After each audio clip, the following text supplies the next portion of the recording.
বাংলাদেশের রাজনীতিতে চমক। খুলনায় হিন্দু সম্মেলনে এমন এক বক্তব্য দিলেন জামায়াত নেতা গোলাম পরোয়ার, যা নিয়ে এখন চলছে তোলপাড়। তিনি বললেন, ভয় দেখিয়ে লাভ নেই, হিন্দুরাও এখন দাঁড়িপাল্লার পক্ষে। কেন এমন মন্তব্য করলেন তিনি? চলুন জেনে নিই বিস্তারিত। শুক্রবার সকালে খুলনার ডুমুরিয়ার স্বাধীনতা চত্বরে অনুষ্ঠিত হয় বিশাল হিন্দু সম্মেলন। উপজেলার বিভিন্ন ইউনিয়ন থেকে সকাল থেকেই মিছিল করে যোগ দেন হাজারো সনাতন ধর্মাবলম্বী। নাচ, গান, ঢোল, তবলা, কাঁসা আর শঙ্খধ্বনিতে পুরো স্বাধীনতা চত্বর উৎসবে পরিণত হয়। নারী পুরুষের উপচে পড়া ভিড়ে সম্মেলন মাঠে ছিল উৎসবের আমেজ।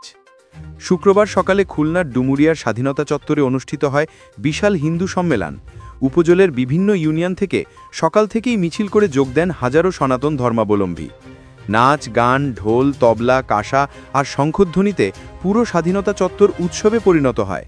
নারী পুরুষের উপচে পড়া ভিড়ে সম্মেলন মাঠে ছিল উৎসবের আমেজ। গোলাম পরোয়ার আরও বলেন, দেশবাসী লাঙ্গল, ধানের শীষ আর নৌকা শাসন দেখেছে, কিন্তু দুর্নীতি থেকে মুক্তি পায়নি। এবার মানুষ পরিবর্তন চায়, এবার মানুষ দাঁড়িপাল্লার পক্ষে ভোট দেবে। তিনি দাবি করেন, নভেম্বরে গণভোট দিতে হবে, জুলাই সনদ বাস্তবায়ন করতে হবে, আর ফেব্রুয়ারিতেই জাতীয় নির্বাচন দিতে হবে। তাহলেই নতুন বাংলাদেশের স্বপ্ন পূরণ সম্ভব। সাবেক এমপি হিসেবে নিজের এলাকার কথা উল্লেখ করে তিনি বলেন, একসময় ডুমুরিয়া ছিল সন্ত্রাসীদের অভয়ারণ্য, কিন্তু আমি সংসদ সদস্য থাকা অবস্থায় এলাকাটি সন্ত্রাসমুক্ত করেছি। আবার সুযোগ পেলে ডুমুরিয়াকে মডেল উপজেলা বানাবো। সম্মেলনে সভাপতিত্ব করেন উপজেলা হিন্দু কমিটির সেক্রেটারি অধ্যক্ষ দেবপ্রসাদ মণ্ডল। বক্তব্য দেন প্রমথ গাইন, ডাক্তার হরিদাস মণ্ডল, অধ্যক্ষ সুভাষ সর্দার, অ্যাডভোকেট আপোষ সিংহ, কানাইলাল কর্মকার সহ স্থানীয় হিন্দু নেতারা। শেষে স্বাধীনতা চত্বর থেকে বের হয় এক বর্ণাঢ্য র্যালি, যাতে অংশ নেন হাজারো মানুষ। রাজনীতির ময়দানে জামায়াত নেতার এই বক্তব্য এখন সাড়া ফেলেছে সারা দেশে।